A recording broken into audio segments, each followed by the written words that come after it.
வணக்கம் மக்களே. அதிரடி திருப்பங்களுடன் பாக்கியலட்சுமி நாடகம். அடுத்து என்ன நடக்கும் என்பதை பார்க்கலாம் வாங்க. அதுக்கு முன்னாடி நீங்க நம்ம சேனலை சப்ஸ்கிரைப் பண்ணாமல் இருந்தால் உடனே பண்ணிடுங்க. இங்க கோபியுமே வந்து கோர்ஸ் முடிஞ்சதுக்கு அப்புறம் இங்க ராதிகா கிட்ட போயிட்டு, ஏன் எதுக்காக இப்படி பண்ணிட்ட, இப்படி ஒரு முடிவு எடுக்கிறதுக்கு உனக்கு எப்படிதான் மனசு வந்துச்சு தெரியலையே அப்படின்னு சொல்லி இங்க ராதிகா கிட்ட புலம்பிக்கிட்டு இருக்காங்க.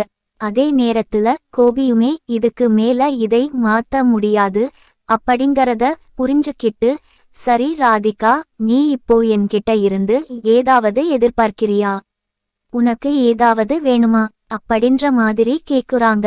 இதை கேட்ட உடனே ராதிகாவுமே, ஆமா கோபி, உங்ககிட்ட இருந்து நான் உன்னை எதிர்பார்க்கிறேன். நான் உங்க வீட்டுக்கு வரணும், ஒரே ஒரு டைம் உங்க வீட்டுக்கு வந்து எல்லாருக்கும் குட் பாய் சொல்லிட்டு நான் அங்க இருந்து கிளம்பணும் அப்படின்ற மாதிரி இங்க ராதிகாவும் கோபி கிட்ட கேக்குறாங்க. அப்போ கோபியமே கொஞ்சம் யோசிக்க ஆரம்பிக்கிறாரு. ஆனா இதை பார்த்துட்டு இருக்க ராதிகா, என்னாச்சு கோபி, உங்க வீட்டுக்கு என்ன கூட்டிட்டு போனீங்கன்னா பிரச்சனை ஆகும்னு யோசிக்கிறீங்களா அப்படின்ற மாதிரி கேக்குறாங்க. ஆனா கோபியுமே, அப்படிலாம் இல்ல ராதிகா, நீ என் வீட்டுக்கு கண்டிப்பா வர பிரச்சனையா, ஆனாலும் பரவாயில்லை, நான் பார்த்துக்கிறேன் அப்படின்ற மாதிரி இங்க ராதிகாவை தன்னோட கார்ல கோபி வீட்டுக்கு கூட்டிட்டு போயிட்டு இருக்காரு.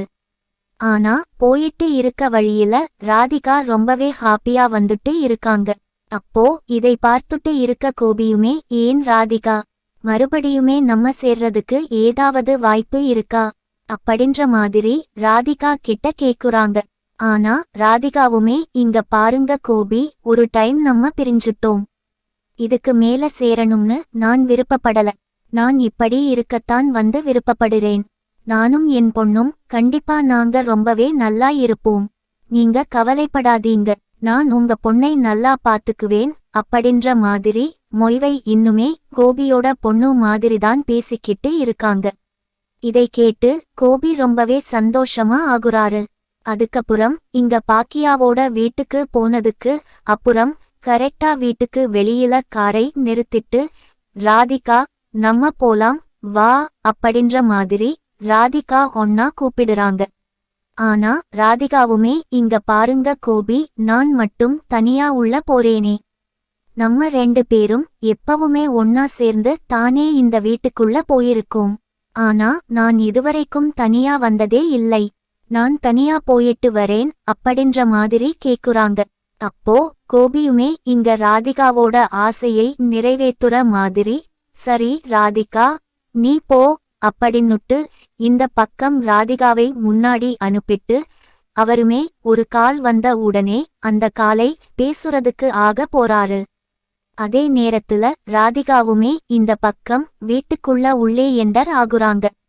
ஆனா இன்னொரு பக்கம் இங்க கோபி டைவோர்ஸ் முடிச்சிட்டு வீட்டுக்கு வந்துருவோம் அப்படின்னு சொல்லிட்டு இங்க வெயிட் பண்ணிட்டு இருந்த ஈஸ்வரியுமே ராதிகா வர்றத பார்த்த உடனே பயங்கரமா கடுப்பாகுறாங்க. அந்த கடுப்போட இந்த பக்கம் ராதிகா கிட்ட, நீ எதுக்குடி இந்த வீட்டுக்கு வந்த, மறுபடியும் என் பையனோட மனசை கெடுத்துட்டியா, மறுபடியும் என் பையனை கெடுத்து மறுபடியும் இந்த வீட்டுக்கு வந்துட்டியா அப்படின்ற மாதிரி இங்க ராதிகாவை பார்த்து சத்தம் போட ஆரம்பிக்கிறாங்க. ஆனா ராதிகாவுமே ஈஸ்வரிக்கு இந்த விஷயத்தை புரிய வைக்கிறதுக்கு, இங்க பாருங்க, அதை நீங்க தப்பா புரிஞ்சிட்டு இருக்கீங்க, ஒரு நிமிஷம் இருங்க, நான் சொல்றத முதல்ல கேட்டுக்கோங்க அப்படின்ற மாதிரி எங்க ராதிகா பேச வராங்க. ஆனா அந்த விஷயத்தை ஈஸ்வரி கேட்கவே கேட்காம, எனக்கு தெரியும், நீ இந்த மாதிரி 6 மாசம் இழுத்தடிச்சதுக்கு காரணமே என் பையனை அழக்களிச்சு மறுபடியும் நீ அவனை இங்க வாழ்க்கைக்குள்ள இழுத்துக்கிறதுக்குத்தானே, அதுக்கப்புறம் உன் வாழ்க்கையை விட்டு போக மாட்டேங்கிறதுக்காகத்தான் நீ இப்படி ஒரு பிளான் பண்ணிருப்ப, நீ பயங்கரமான சூனியக்காரி அப்படின்ற மாதிரி இந்த பக்கம் வந்து ராதிகாவை போட்டு திட்டி தீர்த்துக்கிட்டு இருக்காங்க. ஆனா ராதிகாவுமே ஏதோ சொல்ல வராங்க. ஆனா அந்த விஷயத்தை சொல்லவே விடாம இவங்களும் சும்மா லெஃப்ட் ரைட் நூ போட்டு வாங்கி தள்ளிக்கிட்டு இருக்காங்க. ஆனா இதை பார்த்துட்டு இருக்க ராதிகாவுக்கு ஒண்ணுமே புரியல. ஏன் இப்படி பண்றீங்க, நான் ஒரு நிமிஷம் சொல்றதை கேளுங்க. நான் ஒன்னும் உங்க பையனோட சேர்ந்து வாழணும்னு இங்க வரல அப்படின்ற மாதிரி அவங்களும் சொல்றாங்க. ஆனா இதை கேட்ட ஈஸ்வரியுமே, தெரியும், என் பையனை என்கிட்ட இருந்து பிரிச்சு கொண்டு போறதுதானே உன்னோட வேலை, அதுக்காகத்தானே இந்த வீட்டுக்கு வந்திருக்க அப்படின்ற மாதிரி மறுபடியுமே இந்த பக்கம் வந்து ஈஸ்வரி ராதிகாவை போட்டு லெஃப்ட் ரைட் வாங்கிட்டு இருக்காங்க. அப்ப கரெக்டா ராதிகாவுமே, இங்க பாருங்க, நீங்க தப்பா புரிஞ்சுட்டு இருக்கீங்க. எங்க 2 பேருக்கும் போர்ஸ் ஆயிடுச்சு. நாங்க 2 பேரும் பிரிஞ்சுட்டோம். நான் உங்க எல்லாருக்கும் பாய் சொல்லிட்டு போலாங்கிறதுக்காகத்தான் வந்தேன் அப்படின்ற மாதிரி எங்க ராதிகா ரொம்பவே ஓப்பனா பேசுறாங்க. ஆனா ஈஸ்வரியுமே, நீ யாருன்னு தெரியும், நீ எதுக்கு இப்படி எல்லாம் பேசிட்டு இருக்கன்னு எனக்கு தெளிவா புரியும். ஏன்னா என் பையன் உனக்கு வேணும். என் பையன் மூலமா கிடைக்கிற உங்க ஆதரவு உனக்கு முக்கியமா தேவை. அதுவும் உனக்கு மட்டும் இல்லாம உன் பொண்ணுக்கும். அதுக்காகத்தான் நீ என் பையன்ட்ட இப்படி நாடகம் ஆடி இப்படி இந்த மாதிரி ஃபோர்ஸ் ஆனதுக்கு அப்புறமும் கூட என் பையனை மறுபடியும் உன் கூட கூட்டிட்டு போலாம்னு நினைச்சுட்டு இருக்க. அப்பலாம் நடக்கவே நடக்காது. என் பையன் என் கூடதான் இருப்பான். அது மட்டும் இல்லாம என் பையன் ஒன்னும் உங்களை பார்த்துக்கணும்னு எந்த ஒரு அவசியமும் கிடையாது. உனக்குதான் ஏற்கனவே இதுக்கு முன்னாடி கல்யாணம் ஆயிருக்குல, அந்த ஆள கூட போயிருக்க வேண்டியதுதானே. அது மட்டும் இல்லாம உன் பொண்ணு எதுக்காக என் பையன் அப்பா அப்பான்னு சொல்லிக்கிட்டு இருக்கா? அவ என்ன இரத்த பந்தமா? அப்படி எந்த பந்தமும் கிடையாது. அப்புறம் எதுக்காக சம்பந்தமே இல்லாம மயு வந்து கோபியாவை இந்த மாதிரி அப்பான்னு சொல்லிக்கிட்டு இருக்கா? அதோட இதை நிறுத்திக்கோங்க. இதுக்கு மேல உங்க பொண்ணும் என் பையனை அப்பான்னு கூப்பிடக்கூடாது. நீ இனிமேல் வந்து அந்த கோபியை ஹஸ்பண்ட்னு கூப்பிடக்கூடாது. ஒழுங்கா இந்த கோபியை விட்டுட்டு போங்க அப்படின்ற மாதிரி இந்த பக்கம் ஈஸ்வரி பயங்கரமா வாங்கிட்டு இருக்காங்க. ஆனா இதை பார்த்துட்டு இருக்க ராதிகாவுக்கு என்ன பேசுறதுன்னே தெரியல. அவங்களும் அப்படியே ஸ்டன் ஆகி போய் நின்னுட்டு இருக்காங்க. அப்ப கரெக்டா யாருமே எதிர்பார்க்காத மாதிரி இங்க கோபி இங்க பேசிட்டு இருக்கிற விஷயம் எல்லாத்தையுமே வாசல்ல நின்னு கேட்டுட்டு இருக்காரு.